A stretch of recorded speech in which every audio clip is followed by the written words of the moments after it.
Ezawana depuis Gentini Ngobila, gouverneur de la ville province à Kinshasa, à Kosabiso, Mamana Lokuta, Libanga na ya Azawan, Azala Kiao.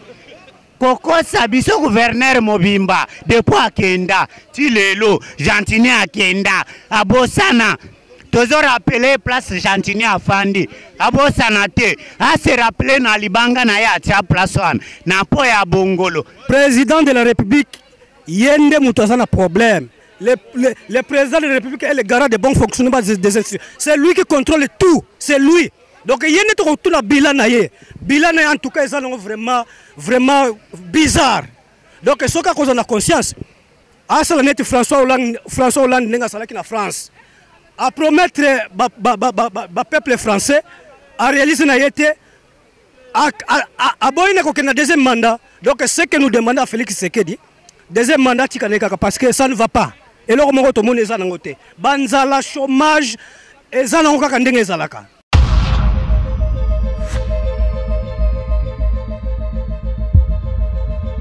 Audio Jungle.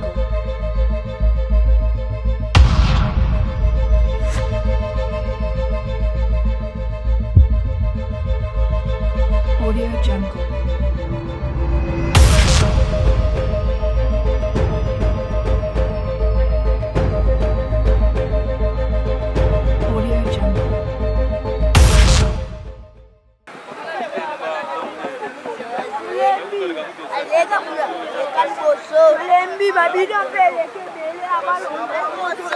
Il y a qui est yo zinga net baje. Eh.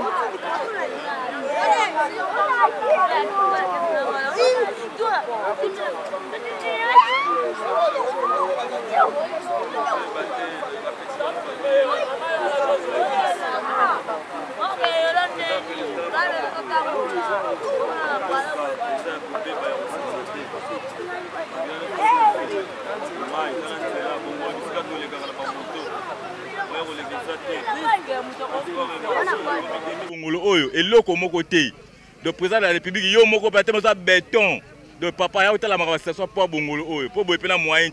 Tant la population de tel plan, la maille pour 4 ça, c'est la normalité. Tout le monde papa Gentini Ngobila qui a chaque libanga kuna. Ça fait une année libanga les pas chaque libanga une année pour être ça les matés. Yo moko fati béton. Yo moko papa quitter na pont ya Bongolo ta la station Bongolo awa pour boy peto lembi. Maman Nandimi na sepeli ne na mwani yo boy. Po ba journaliste belé. Ba ya kawa l'état que mbule sili bakuta kama ite. Na sepeli na yo po yo yaki na tambul. En tout cas Nzambe azala na yo na komolo basikoyo. Awo tozomona passe ya makasi.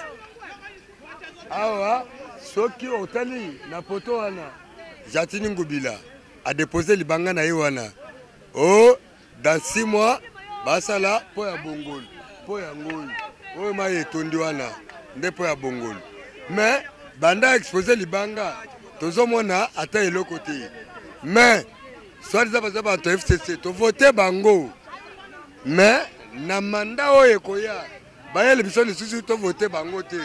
Nazo transférer message oyo et pas bande konanga ba congolais. Bomoni muto aye boye na polo na sagalos bakabeli bino konjimate tala oyo koye ba vina yo. Pour faire le baguette, le peuple d'abord. Peuple ne biso. Ceux qui m'ont dit que biso zamabe, tous la place à mabe boy. Matine biso na zo. Toke no vivre na banyam. Pour m'ont dit que tous banyam. Toke tous la kana zo, tous vivre kana banyam. Mote mama.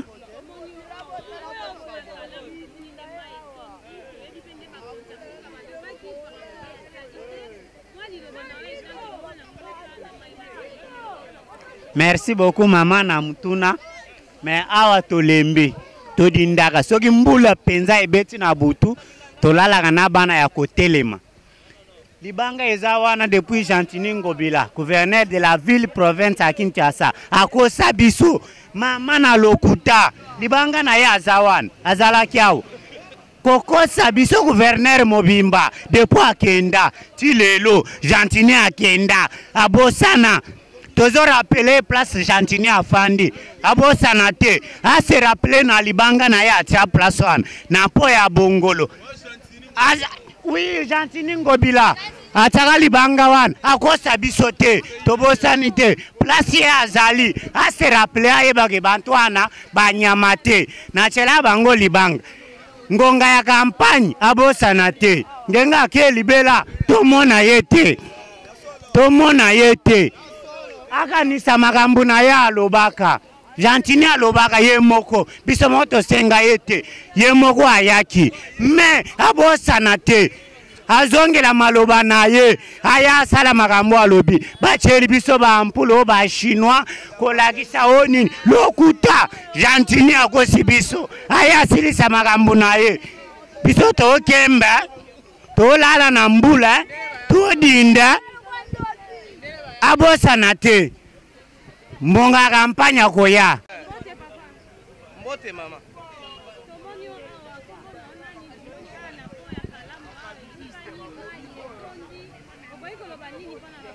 kombo nanga papa Chichi ngai na bosoto oyo napesi Kabila merci ya 18 ans tikeli biso bosoto boy fachi asala musala na malembe Kongo eza munene ezaka bongolo te Ngobila chaki libanga kuna na ville na ya yeko sala musala te batika kopesa fachi charge ya Kabila oyo asala ngo mokolo moko mbote mama mbote.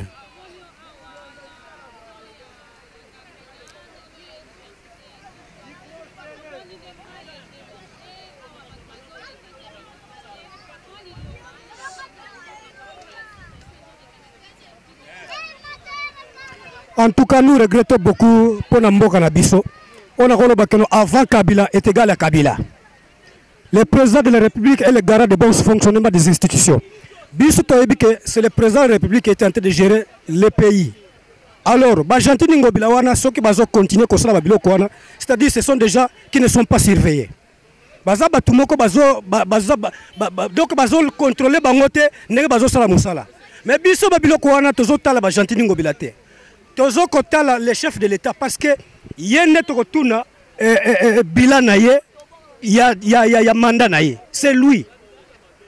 Le président de la République nous a promis beaucoup de choses. Mais sur le terrain, rien ne s'est fait. Le problème, ce n'est pas seulement cette inondation que nous voyons. Koura, ça ne va pas, Maï, ça ne va pas, Biloko Nyon surtout. Même les communes qui sont en plein. Maï et Banao Bimanakala. Bama Tete, Balemba, Ngaba, Kassavu, Maï Bimakala Soussouté. Donc nous ne comprenons pas qu'est-ce qui se passe dans notre pays pour Nabamakamboaboye. Transport les athées, balante publique et Koufa. Donc il y a beaucoup de choses qui Koufi Nango. Et Koufi Nango suivi Zakarangote. Président de la République, Yende Moutazana problème. Le président de la République est le garant de bon fonctionnement des institutions. C'est lui qui contrôle tout. C'est lui. Donc Yende tout la bilanaye. Bilanaye en tout cas, ils sont vraiment bizarre. Donc ce qu'on a conscience. À ça, François Hollande n'est pas en France. À promettre le peuple français à réaliser un deuxième mandat. Donc ce que nous demandons à Félix Tshisekedi, deuxième mandat parce que ça ne va pas. Et là, on a banzala, chômage, et donc vraiment, il y a arranger place parce que le peuple, même les Congolais, ils ont place. Comme il y a risque, il y a côté la bande. Ensuite, il y a des ordres, il y a salito et comme maï débordement, donc ça ne va pas. Après,